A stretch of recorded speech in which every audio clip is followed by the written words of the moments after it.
What is that thing supposed to be? Did you pull it out of a museum?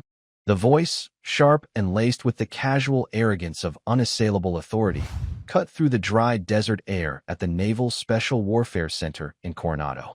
It belonged to Lieutenant Commander Thorne, a man who looked like he had been sculpted from granite and clad in the very latest high-tech tactical gear. His Cry-Precision uniform was spotless, his Oakley sunglasses hid his eyes, but not his contempt, and the brand-new Barrett MR-80 leaning against his gear bag gleamed with factory freshness. He was addressing an old man standing quietly at the edge of the advanced sniper range, a place where the most elite warfighters in the world came to hone their deadly craft. The old man didn't flinch. He seemed to absorb the insult like a weathered rock absorbs the rain, letting it run off without leaving a mark. He was the complete antithesis of Thorne. He wore a faded Carhartt jacket over a simple flannel shirt and worn denim jeans. His boots were scuffed leather, cracked from years of use. But it was the rifle he held that had drawn Thorne's mockery. It was a bolt-action rifle with a heavy barrel, nestled in a classic, dark walnut stock. The wood was worn smooth in places, scarred with nicks and dings that spoke of a long and storied life. The scope mounted on top was a long, simple tube, lacking the complex turrets and digital displays of the modern optics surrounding them. "It still shoots straight," the old man said. His voice was a low rumble, calm and unbothered, with the faint, unplaceable drawl of someone from the vast American heartland. He didn't look at Thorne. His attention focused on the far end of the range, where heat shimmered distorted the distant steel targets. Thorne let out a short, derisive laugh, a sound designed to be heard by the half-dozen younger SEALs who had paused their training to watch the exchange. They were a pack of young lions, all bulging muscles and quiet confidence, their own high-end rifles looking like science fiction weapons compared to the old man's relic. "It shoots straight? Pops, we're running ballistic computers here that account for the Coriolis effect. My Kestrel weather meter is giving me real-time atmospheric density and wind vectors. Your rifle belongs over a fireplace, not on a Tier 1 range." The old man's hands, gnarled and thick with a lifetime of hard work, ran almost lovingly along the wooden stock. His knuckles were swollen, the skin like tanned leather, but his movements were deliberate and sure. He didn't seem to be listening to Thorne anymore. His eyes, a pale, washed-out blue, were scanning the terrain. They were old eyes, set in a deeply lined face, yet they missed nothing. They tracked the lazy circling of a hawk 1,000 feet up, the subtle sway of a distant desert bush, the almost imperceptible shift in the mirage. "Look, I don't know who you are or how you got cleared to be on my range," Thorne continued, stepping closer, his voice dropping into a more menacing register. He was used to instant obedience. The presence of this quiet, unimpressed civilian was a burr under his saddle. "But this isn't a place for weekend hobbyists to play soldier. We are preparing for war. So I suggest you take your antique and go find the exit." A young petty officer 3rd class, a sailor named Miller tasked with range maintenance, watched from a distance, a knot of discomfort tightening in his stomach. He was new to the command, still awed by the godlike status of the SEALs. But there was something about the officer's treatment of the old visitor that felt wrong. The old man had a visitor's pass clipped to his jacket, properly filled out and signed. He wasn't trespassing. He was just standing, watching, his presence as quiet and unobtrusive as a shadow.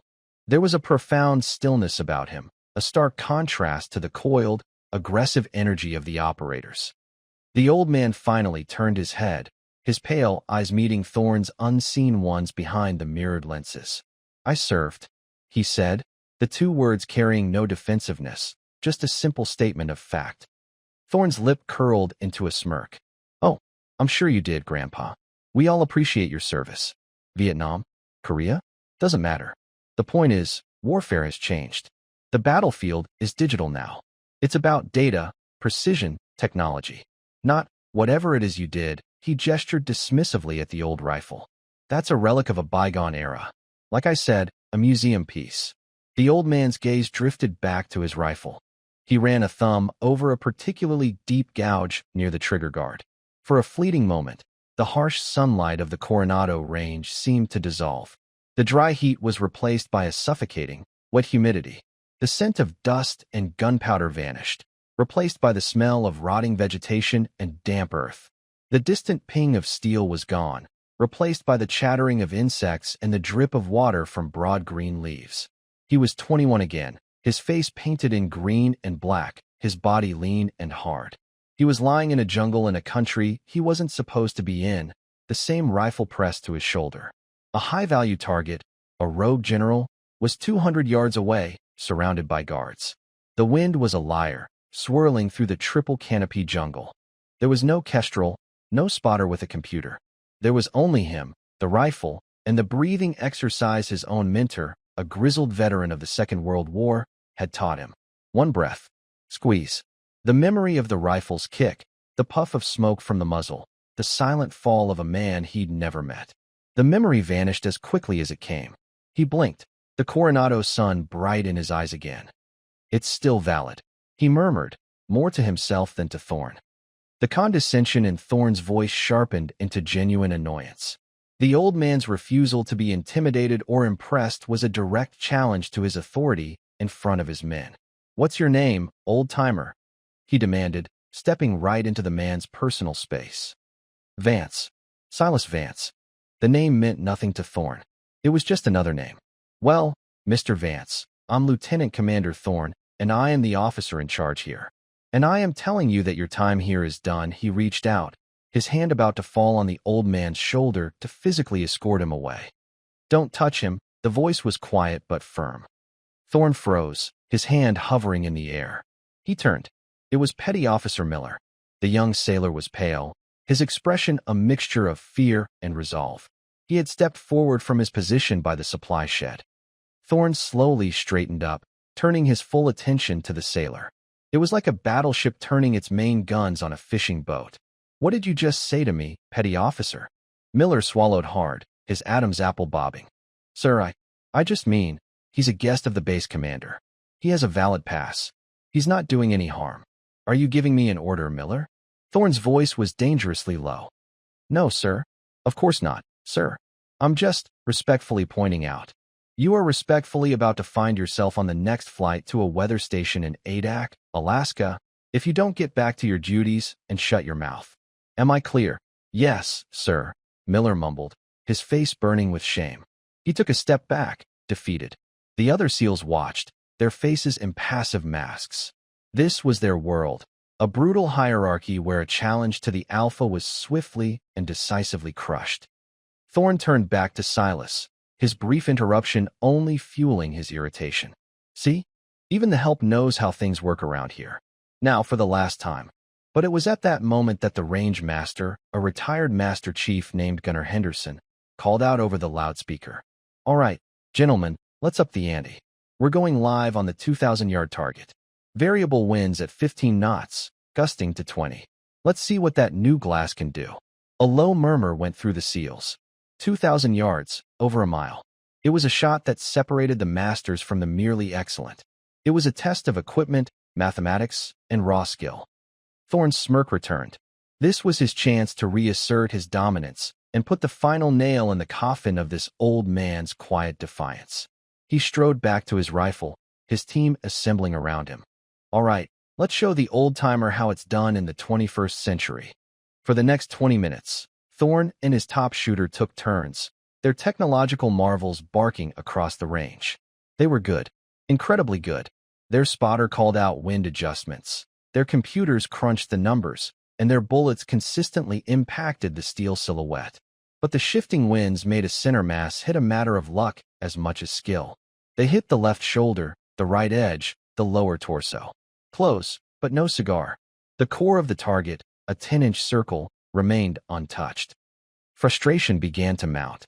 Thorne, after missing the center by a foot, stood up with a curse, slamming a fresh magazine into his rifle with more force than necessary. His eyes fell on Silas, who was still standing in the same spot, watching patiently, his old rifle held loosely in one hand. The final thread of Thorne's patience snapped. He pointed a finger at Silas, his voice booming across the range. "All right, hotshot. You think that piece of firewood can do better? You think your experience beats my team's $500,000 worth of gear? Put your money where your mouth is." The challenge hung in the air. The other SEALs stopped what they were doing. This was more than just a contest now. It was a public shaming. Silas didn't answer immediately. He looked from Thorne's furious face to the distant, shimmering target. He looked at the young faces of the SEALs, a mix of mockery and curiosity in their eyes. He looked at Petty Officer Miller, who was watching with a pained expression. Finally, he gave a slow, deliberate nod. "All right," he said softly. A wave of snickers went through the younger men. Thorne's grin was predatory. "Fine. Go on. Use my station. Let's all watch." Silas didn't move toward Thorne's high-tech setup. Instead, he walked to an empty shooting mat at the end of the line. He didn't have a fancy bipod. He unzipped his jacket and took out a small, worn leather pouch filled with sand, which he placed under the rifle's forestock. He lay down on the dusty mat, his movements slow but fluid, devoid of any wasted motion. He settled the rifle but into his shoulder. It was a familiar embrace, a connection he had felt thousands of times before. He didn't consult a computer. He didn't look at a wind meter. He simply pulled a tattered, pocket-sized notebook and a pencil stub from his shirt pocket. He scribbled a few numbers, his brow furrowed in concentration. Then, he tore a tiny piece of thread from the frayed cuff of his jacket, held it up, and watched it flutter. He licked his index finger and held it to the wind. The SEALs watched this primitive display with open amusement. "Is he for real?" one of them whispered. Thorne folded his arms, a triumphant look on his face. This was going to be better than he'd imagined. The old man would miss the target by 100 yards. The humiliation would be absolute. While Silas was preparing, Petty Officer Miller slipped away again, his heart pounding. The name, Silas Vance. It had been nagging at him. He remembered a conversation a few months back with a grizzled old Master Chief in the Armory, a man who had been in the Navy since the late 70s. They had been talking about legendary figures in the Special Operations community, names that weren't in the official history books. The Master Chief had mentioned a name in a hushed, reverent tone.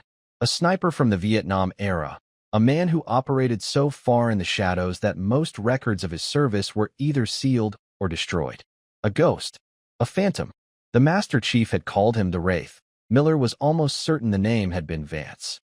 He ducked behind a storage container and pulled out his phone. He didn't know who to call. The base commander? A 4-star admiral? He'd be laughed off the line.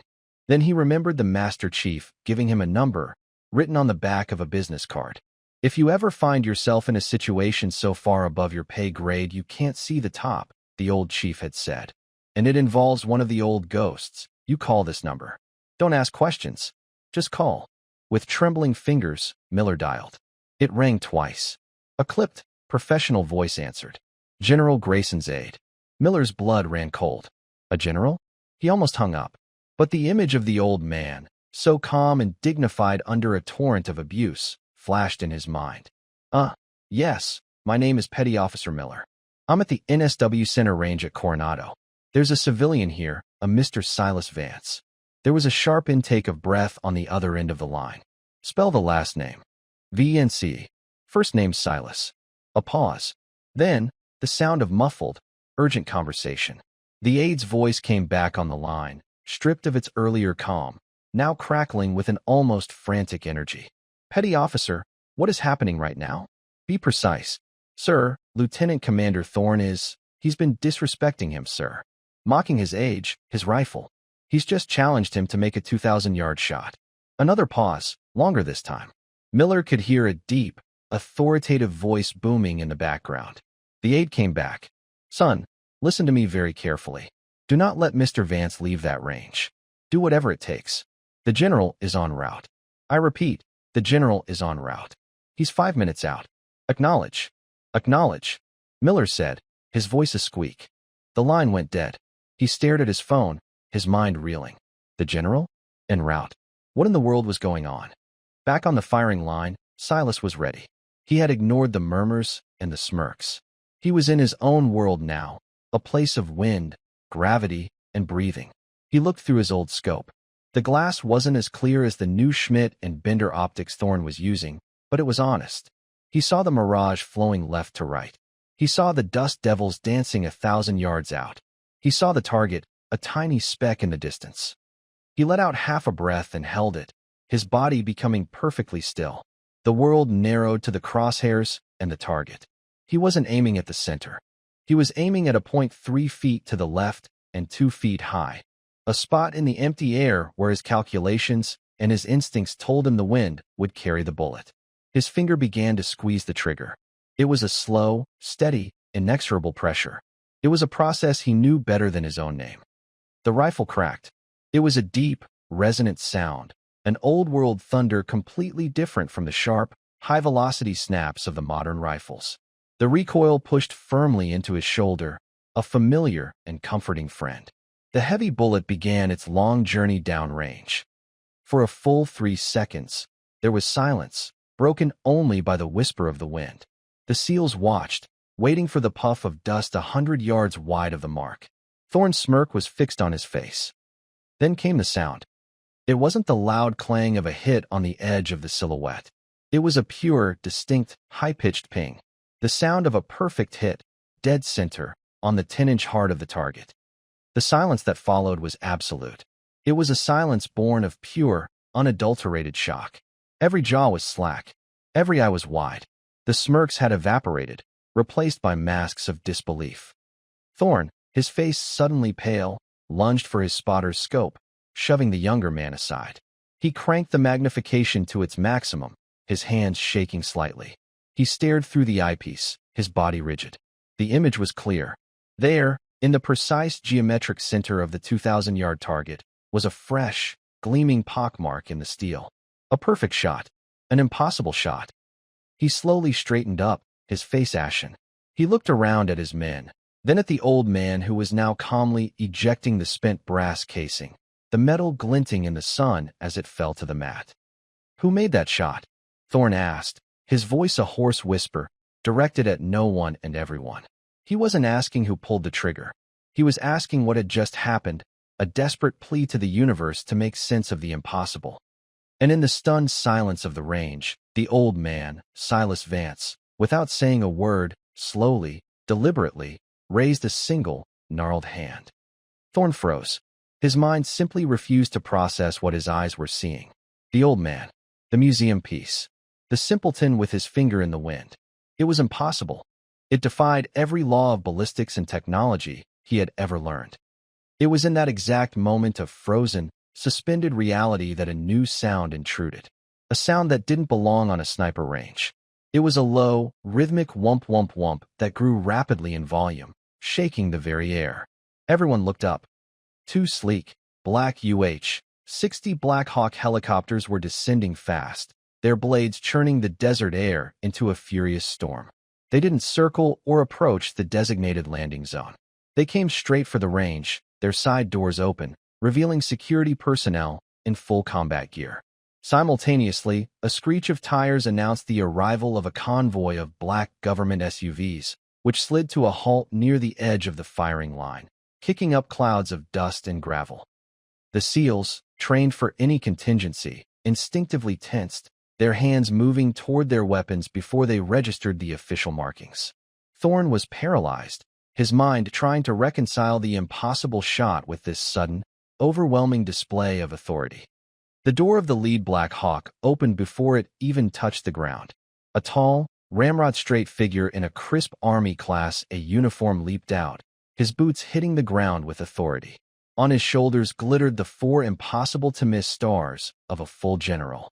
He was followed by 2 aides and a security detail that fanned out, creating a perimeter. General Marcus Greyson didn't even glance at the helicopters or the assembled SEALs. His eyes, sharp and commanding, scanned the crowd with furious intensity. Lieutenant Commander Thorne jolted out of his stupor, snapped to attention, and threw up the sharpest salute of his life. "General, Lieutenant Commander Thorne, Naval Special Warfare. This is an unexpected honor, sir." General Greyson ignored him completely. He strode past Thorne as if he were a piece of furniture, his gaze fixed on the end of the firing line. His eyes found the old man in the Carhartt jacket, who was now slowly getting to his feet, brushing the dust from his jeans. The general's entire demeanor shifted. The cold fury on his face melted away, replaced by something that looked shockingly like reverence. He marched directly to Silas Vance, his polished boots crunching on the gravel. He stopped 2 feet in front of him, his posture impossibly straight. Then, in front of the stunned SEALs, the bewildered Thorne, and the terrified Petty Officer Miller, the four-star general, commander of the entire United States Special Operations Command, snapped to the most perfect, rigid position of attention and rendered a salute. It was not the casual salute one gives a subordinate. It was the deep, respectful salute a soldier gives to a legend or to the flag itself. "Mr. Vance," General Greyson said, his voice ringing with emotion and respect. "It is an honor to see you again, sir." The collective gasp from the SEALs was audible. Thorne's face, which had been pale, now turned a ghastly shade of white. His mind finally connected the dots, and the picture they formed was one of his own catastrophic, career-ending doom. Silas slowly raised a hand and gave a gentle, civilian approximation of a returned salute. "Marcus," he said, his voice still calm. "It's been a long time. You're looking a little gray around the temples." General Greyson held his salute for a moment longer before slowly lowering his hand. A small, genuine smile touched his lips. "You haven't changed a bit, see? Still can't stand a fuss." His smile vanished as he turned, his eyes sweeping over the assembled operators before landing on Thorne like a physical blow. The temperature on the range seemed to drop by 20 degrees.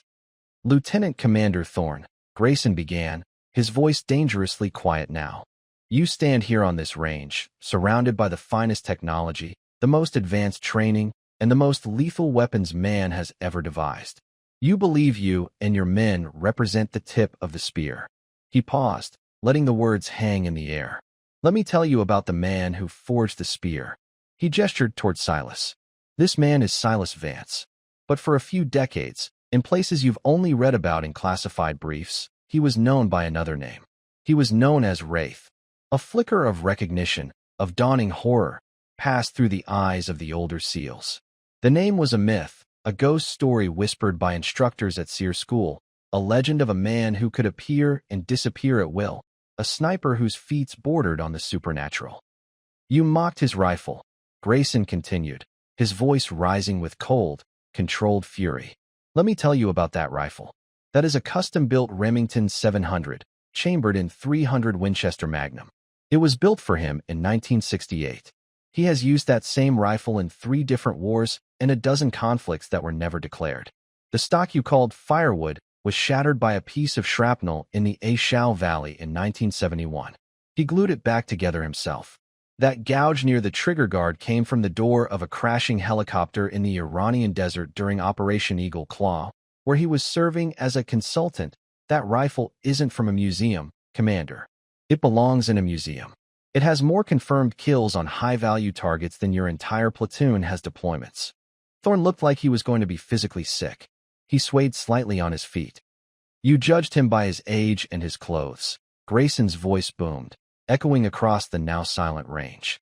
"In 1969, during a clandestine operation in Laos, this old man held off an entire North Vietnamese army company for 72 hours, alone, armed with that rifle and a pistol, to allow his wounded team to be extracted. He was shot twice and sustained multiple shrapnel wounds, but he did not yield his position. For that action, he was awarded the Distinguished Service Cross in a ceremony so secret, the president himself had to sneak into a broom closet at Langley to pin it on him. He has 2 silver stars you will never read about, and a stack of Purple Hearts he never bothered to have mounted." Greyson stepped closer to Thorne, his eyes blazing. "You bragged about your ballistic computers. In 1983, in Grenada, Wraith made a shot from a moving helicopter at night, in a tropical storm, to disable the engine block of a BTR-60 that had pinned down a team of Rangers.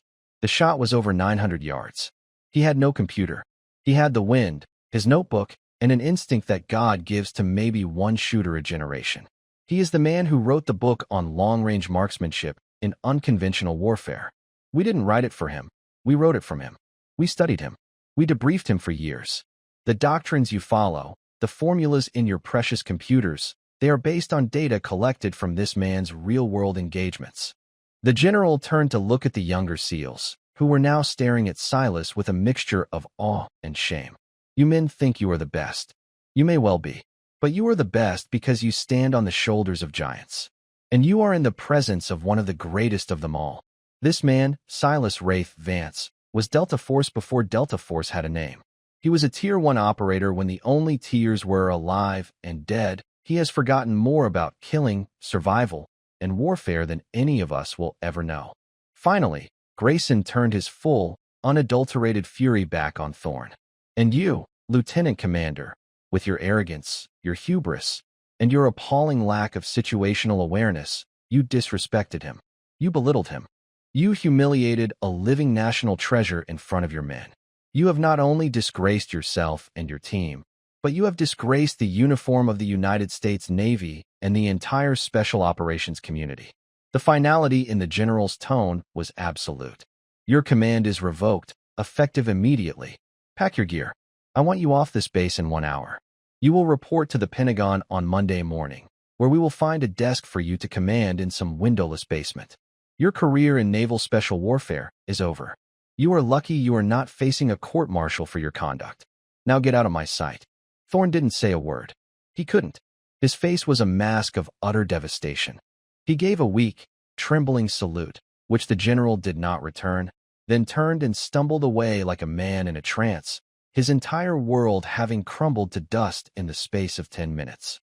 The range was silent save for the idling engines of the SUVs and the slowly turning blades of the Black Hawks. General Greyson's chest was still heaving with righteous anger. He took a deep, calming breath before turning back to Silas, his expression softening once more. I am so sorry, C. I am profoundly sorry for the disrespect you were shown. Silas watched the retreating figure of Thorne for a moment, a look of something akin to pity on his face. He then turned to the general. He's just a boy, Marcus. Full of fire and vinegar. Thinks his new tools make him a master. He'll learn. He'll learn it from behind a desk in Arlington, Greyson said grimly. Maybe, Silas said, his voice thoughtful. Or maybe he just learned it right now. He took a step toward the group of young SEALs, who all straightened up as if the president himself were approaching. He looked at their young, strong faces, their eyes now wide with respect and a deep, burning shame. You're all good shooters, Silas said, his voice grandfatherly and kind. Fast, precise, but you let the machine do the thinking. You have to feel it. The wind has a voice.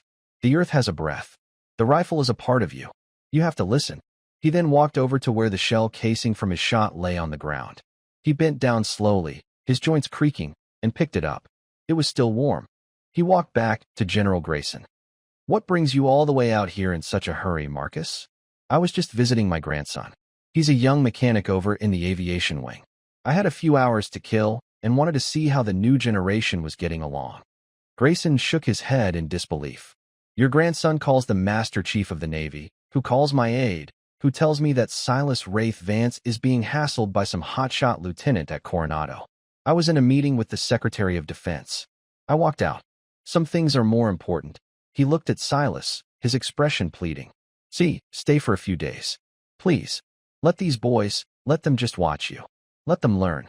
They need to see what real mastery looks like beyond the technology. Silas looked at the hopeful faces of the young operators. He looked at Petty Officer Miller, who was standing near the general's aide, looking like he'd just survived a hurricane. He gave the young sailor a small, appreciative nod. Then he looked back at the general, and a slow smile spread across his weathered face. I suppose I could stick around for a bit. My grandson doesn't get off duty for a few days anyway. A week later, the story was already the stuff of legend at Coronado. Lieutenant Commander Thorne was gone, vanished into the bureaucratic ether of the Pentagon. The atmosphere on the sniper range had changed. There was a new quietness, a new humility. Silas Vance spent his days there, not as an instructor, but as an observer. He'd sit in a folding chair under a canopy, sipping coffee from a thermos, watching the SEALs practice. Occasionally, he would walk over to a young shooter, murmur a quiet word about their breathing, suggest a slight change in their posture, or tell a short story about a time the wind in the Hindu Kush lied to him. He never raised his voice. He never belittled anyone. And the operators, who a week ago would have dismissed him as a relic, now hung on his every word as if it were gospel. He taught them to use their senses again, to trust their instincts as much as their equipment. One afternoon, a man in a simple Navy work uniform approached the coffee shop on base where Silas was reading a newspaper. It was Thorne. His face was thinner, his eyes carried a haunted look, but the blinding arrogance was gone. replaced by a deep, hollowed-out humility. "Mr. Vance," he began, his voice quiet and hoarse. "Sir." Silas looked up from his paper, his pale blue eyes calm and assessing. He folded the paper and set it on the table. "Lieutenant," he said, gesturing to the empty chair opposite him. "Sit down." Thorne sat, perched on the edge of the seat as if he didn't deserve it. "Sir, there's no excuse for my behavior. I was arrogant. I was disrespectful. I was wrong. Completely and utterly wrong. I came to apologize. Properly. I know it doesn't change anything. I accept my punishment. I deserved it. But I wanted you to know that I am sorry." Silas studied him for a long moment. He took a slow sip of his coffee. "What did you learn, son?" Thorne looked down at his hands. "I learned that I confused authority with respect. I learned that the newest gear isn't a substitute for wisdom. I learned that I judged a man by the cover and missed the greatest book I might ever have had the chance to read." Silas nodded slowly. "That's a good start. Pride is a heavy burden, son. Makes you deaf and blind. You have talent. I saw it. You're a fine marksman. But talent without humility is a loaded weapon with no safety. You were so busy trying to prove you were the best, you forgot to just be good." He reached across the table and placed his gnarled, powerful hand on Thorne's forearm. "You have been humbled. That is a painful gift, but it is a gift nonetheless. Don't waste it.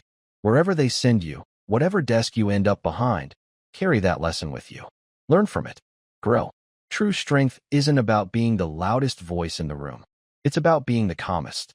Tears welled in Thorne's eyes. He nodded, unable to speak. "Go on now, son," Silas said gently, withdrawing his hand. "You have a new path to walk."